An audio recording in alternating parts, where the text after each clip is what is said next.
It's the biggest thing to hit Orlando in decades.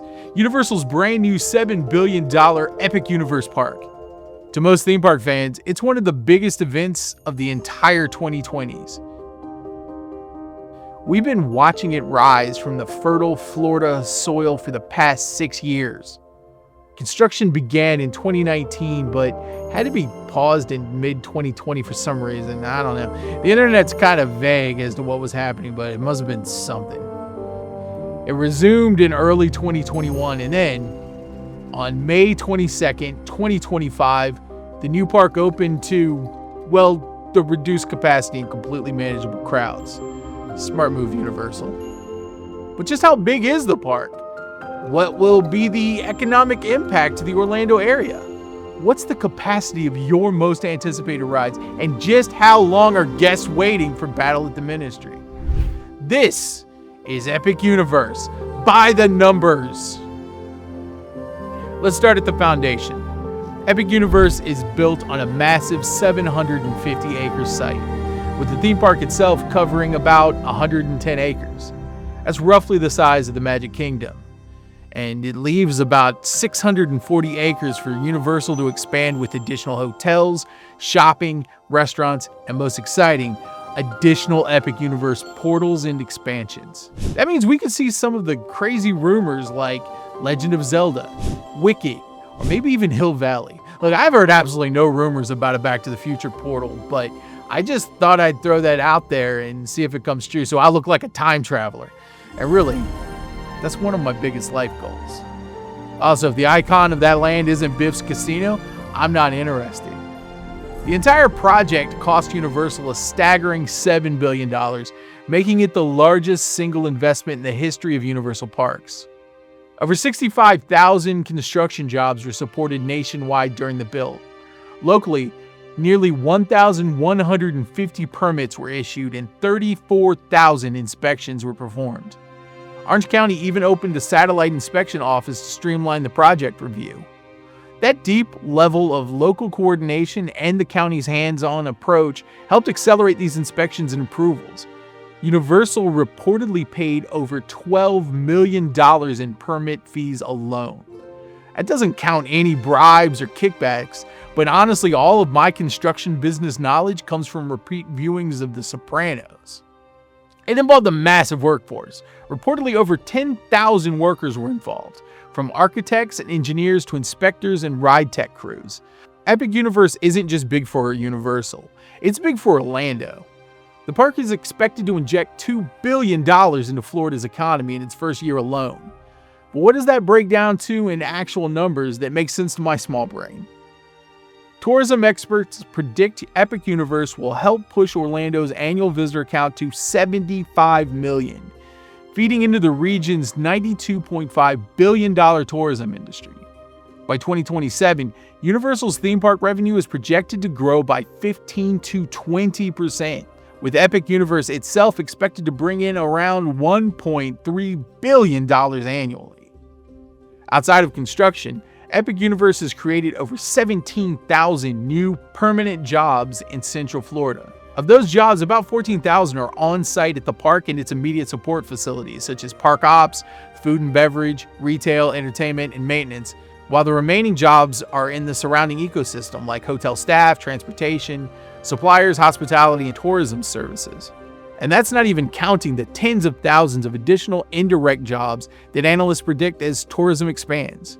Epic Universe isn't just a great thing to battle boredom, it's also a great thing for the Orlando economy. Feel free to use this argument when trying to convince your partner that you need another Universal trip. You're stimulating the economy. That's a lot of economic stimulation. Sounds way dirtier when I say it like that. I don't even know why I said it like that. So how many guests are we talking about? Analysts expect Epic Universe to attract between 9.5 and 13 million visitors annually, adding around 8 million additional visits to the Universal Orlando complex as a whole. That means guests are going to plan a vacation to see Epic Universe, and when they're done, they'll head over to the other 3 parks while there. More guests mean more money, which will eventually mean more rides and attractions to support that increase. Just how much of a crowd can Epic handle? It's rumored that at full tilt, the park can host 45,000 to 50,000 guests daily, with the rides capable of delivering over 100,000 ride experiences a day. That's a lot of thrills, and they're operating at optimal levels. I don't know if they are. What are analysts and Disney itself saying about Epic Universe's impact on the Disney parks? A range of reputable analysts suggest that Disney's Orlando parks may lose around 1 million visitors over the 2025 to 2026 period due to Epic Universe's hype and repeal. But in February 2025, Disney leadership reiterated that any impact from Epic Universe had already been factored into their forecasts, targeting 6 to 8% annual growth in the Disney Experiences segment, backing up Parks Chairman Josh D'Amaro's emphasis that Epic Universe could actually expand their attendance. The rising tide effect. Disney Parks revenue includes a 4 to 7% increase in bookings, suggesting no loss or a modest net gain as new tourists increasingly continue to visit both parks. Renewed excitement in any Orlando park is good for all Orlando theme parks, except for maybe Fun Spot. Anybody ever go to Fun Spot? Or maybe to get stabbed, or maybe to stab someone. Now for the ride geeks. Here's where it gets fun. Epic Universe launches with 11 headline attractions across its 4 portals and Celestial Park. As of June 10th, 2025, the overall park average wait time is 64 minutes according to ThrillData.com. Let's break down these epic attractions. Stardust Racers in Celestial Park is a dueling coaster that's leading the pack in thrill stats. Stardust is a capacity powerhouse, able to handle approximately 5% of a full park each and every hour. It contains almost 5,000 feet of track, flies through at a speed of 62 miles an hour, rises to heights up to 133 feet, and hits peak G-forces of 4.6 Gs. It has a capacity of between 2,200 and 2,800 guests an hour and a ride time of approximately 90 seconds. And with speed and G-forces like that, is approximately 87 seconds too long for me. Seriously, that ride would kill me.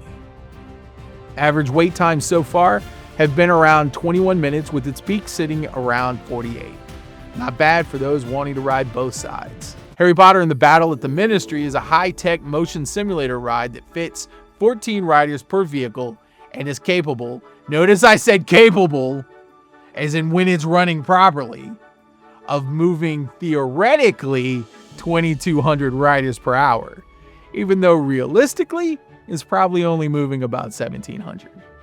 It features more than a dozen animatronics, and as long as it doesn't break down, has a ride duration of about 4-ish minutes.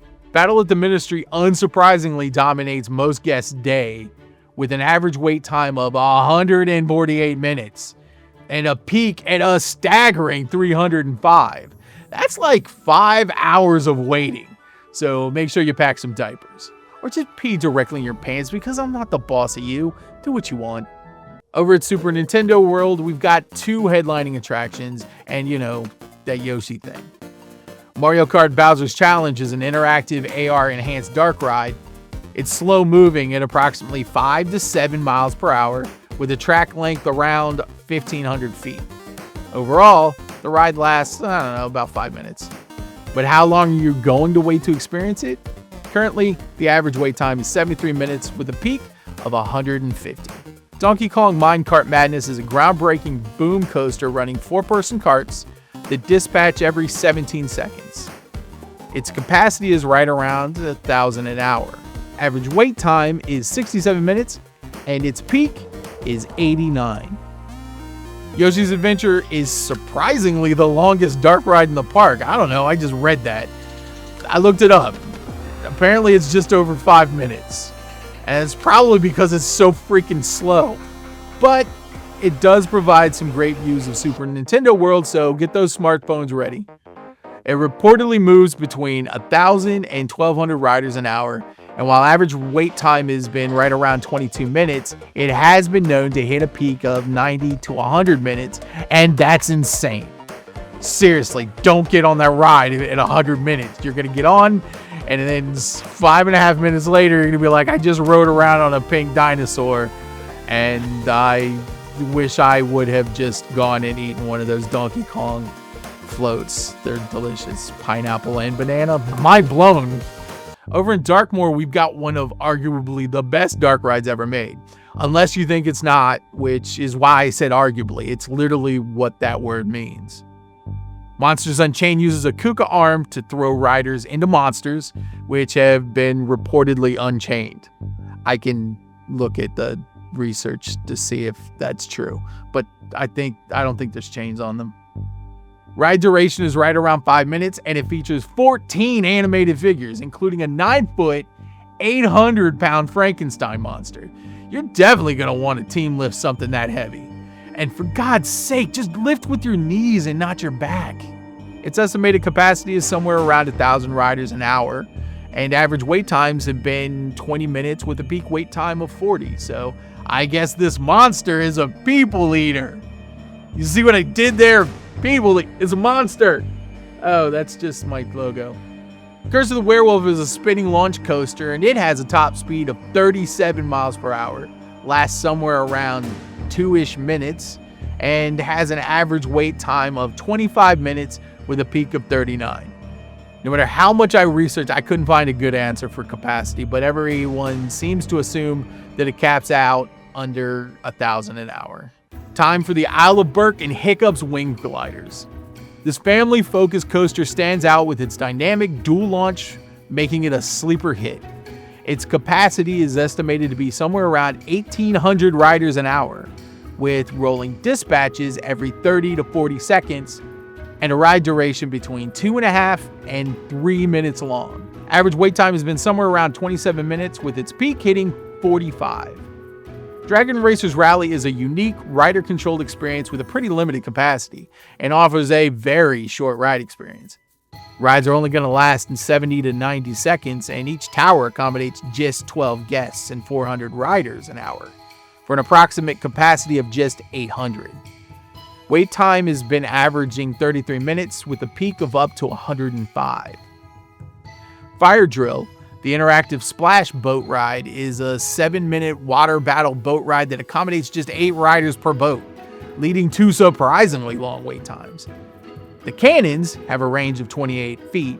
The capacity is around 480 riders per hour, and average wait time has been 24 minutes, often peaking at 40 minutes, but has been known to get up to 75 to 120 minutes.